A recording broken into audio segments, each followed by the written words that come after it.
After 7 weeks of MLS action, I finally had some time to chill out and digest everything we've seen so far. Hopefully you've enjoyed the first part of the MLS season, and for my American viewers, I hope you enjoyed that massive United States win in the Nations League.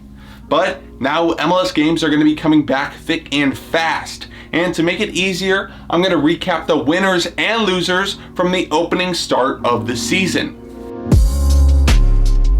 Coming in first for the winners is the team sitting top of the East, the New England Revolution.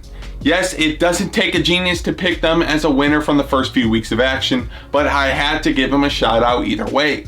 Coming into the year, I heard all of the Revolution hype, but I didn't necessarily buy into it too much. But I've been pleasantly surprised seeing that New England and Carlos Gil are tearing up the league so far. With 8 games played, the Revs have won 5 and only lost 1.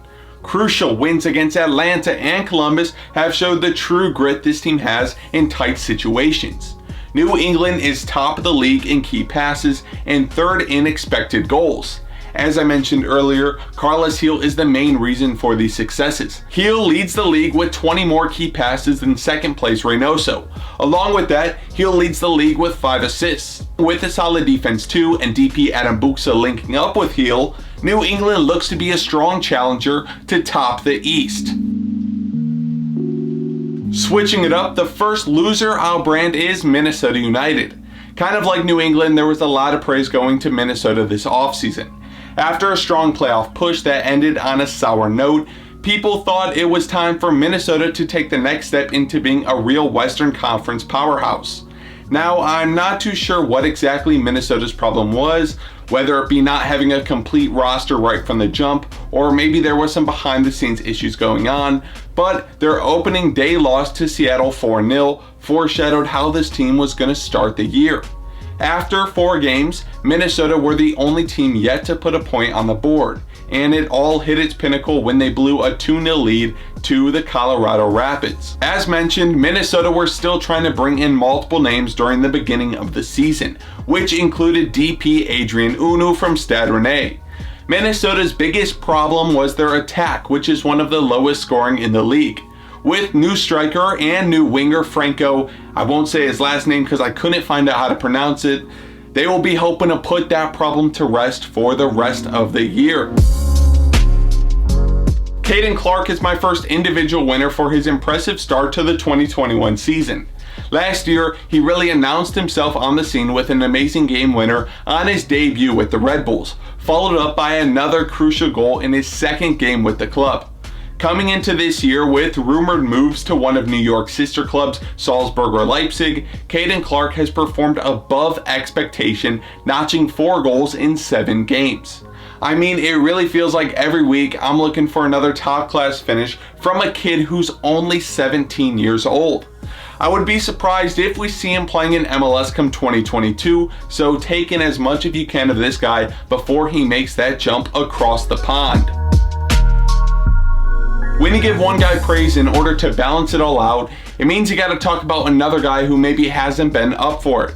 This may be a surprise and maybe it's not too much of his fault, but Carlos Vela is my first individual loser from the first 7 weeks of MLS play. The reason I say that this may not be entirely his fault though, is because Vela has been undergoing some injury problems as of late. Last year, he missed the majority of the season with the knee injury, but he slowly made his return, and after a full offseason, I think a lot of people were expecting him to come out firing like we've seen in previous years. I, for one, predicted LAFC to return to dominance after their slump last year, and a key part of that success lies with Carlos Vela performing. And so far, we just haven't got to see it. And when he has gotten on the pitch, you can tell he isn't fully back yet. What seemed to be a small injury in LA's opening game resulted in Vela missing multiple weeks of action. And for your star, that's never good. It may be a little harsh, but for now, Vela has got to be one of the guys who hasn't performed in this first taste of games. Back to the club side, LA Galaxy are definitely one of the most surprising teams we saw come out of the opening stage of the league. After so many disappointing years, only qualifying for the playoffs 1 time in the last 4 seasons, LA were going to do everything they could to try to make it back to where they feel like they belong. That all started with new hire and former Galaxy player and ex-Toronto manager Greg Vanney. When Vanney took over Toronto in 2014, he joined one of the poorest teams in the league. And under his watch, they became one of the most dominant teams we have ever seen in the league. So taking over the Galaxy and attempting to return them to dominance, it's a project. But I think it's a project that Vanney is up for. They've started off fast with a come-from-behind win against Inter Miami and then picked up another win over the Red Bulls. In that game, Galaxy star man Chicharito picked up his first hat-trick for the team and became only the second player to ever score 5 goals in the first 2 games of a season. That is one of the key points for this Galaxy side. Greg Vanney was able to figure out the code and unleash a Chicharito that has been deadly around the goal. Currently, he leads the league with 7 goals, and the Galaxy have only played 7 games. Another standout for this team has been goalkeeper Jonathan Bond, who was signed over the offseason from West Brom. Currently, LA finds himself in 3rd place in the West, and if they can keep this up, they're definitely going to be contenders. Because there's so many teams in the league and so many people deserve some praise, I'm going to also throw in Montreal's new manager, Wilfried Nancy, as one of my winners so far.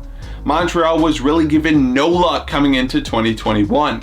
With the current COVID situation, they have been forced to play in Florida. And if that wasn't enough, head coach Thierry Henry resigned from his position just a few months before the beginning of the new season.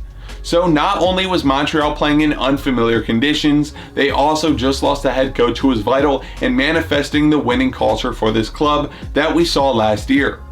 To fill Henry's position, Montreal appointed assistant coach Wilfried Nancy to the helm. With a team that was projected to be around the bottom of the East, Nancy has done quite well working with the conditions he's been put under and lead the team to a very respectable 5th place spot on the table. With a massive win over Toronto and finding points against Nashville and Columbus, Montreal's Wilfried Nancy has been great for the club thus far. I get a lot of slack for hating on Inter Miami, and maybe it has to do with my video on them, which apparently a lot of Miami fans and some of my European viewers had quite different opinions than me about. But I like Miami. It's just easy to pick on them right now. And yes, Inter Miami, you are one of the losers at this point in the season. Now, aside from their current form, which I'll get into a second, Miami has been punished by MLS for failing to comply with roster guidelines in the 2020 season. Not only did the league discover that Matuidi should have been a DP, but they also discovered that they had a 5th designated player in Andres Reyes. Along with these 2 players' salaries being underreported, there were also 3 more players who had wages higher than Miami listed. So now Miami has been fined $2 million. Their sporting director at the time has been suspended from the league for 2 years, and owner Jorge Mas has also received a $250,000 fine. That alone puts Miami in this loser category, but they also have been very poor so far this season on the field. Losses to Montreal, Chicago, and an embarrassing 3-0 loss to DC really show the rut this team is in. DP Rodolfo Pizarro has also been benched currently for the 36-year-old Federico Higuain. It seems like everything that could go wrong for this team is going wrong. One winner you've probably been waiting for me to say is the Seattle Sounders. Top of the West and top of the Supporters Shield race, Seattle are proving again how dominant they can be in this league. And they've done it without key faces. With Jordan Morris out with an ACL injury and Nicolas Ladero still yet to make his full comeback to the team, Seattle still have found a way to remain undefeated, all while playing one of the toughest schedules out of anyone in the league. They've picked up wins against Minnesota, LAFC, LA Galaxy, Portland, and at the time a very strong San Jose team. And most of their wins are not squeaky bum time 1-0 victories. They've been putting teams in the dirt, sitting second in most goals with 14 in 8 games. This Seattle side has adapted to a new formation, and players such as Nuhu have revolutionized their game because of it. Seattle remains one of the deadliest teams in MLS, whether or not we thought they would be at the beginning of the year. And it was always going to come to this. FC Cincinnati, what is going on?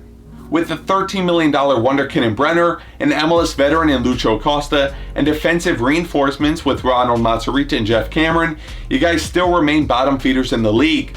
With every passing season, Cincinnati, you're resetting your team and struggling because of it.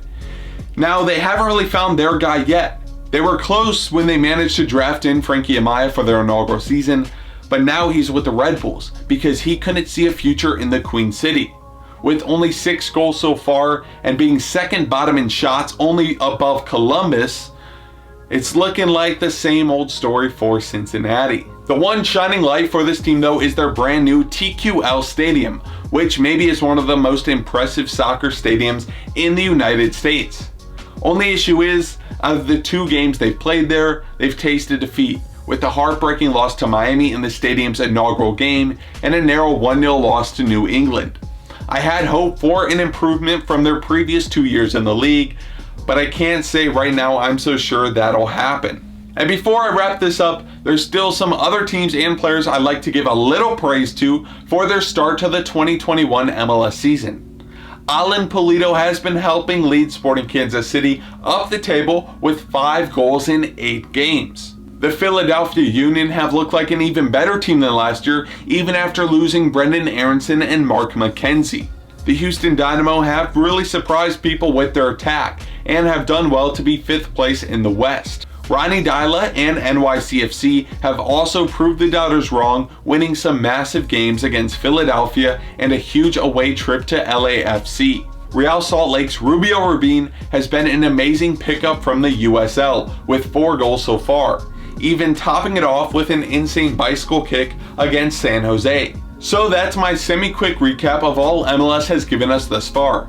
Here's a quick look at the tables for each conference and let me know what teams and players have surprised you or let you down. Also, let me know where your team currently sits. Before I officially sign off, I just want to say a big thank you for helping me reach 1,000 subscribers. It really means a lot that so many of you are enjoying the content, and I hope to continue entertaining and spreading the word on MLS. And lastly, a few weeks ago, I had the pleasure of collaborating with a few big names around the American soccer community in Danny T Radio's recent video. Danny has been someone I've been watching for a while now, and every video he puts out is well worth the watch. So please go over there and give him some love if you haven't already.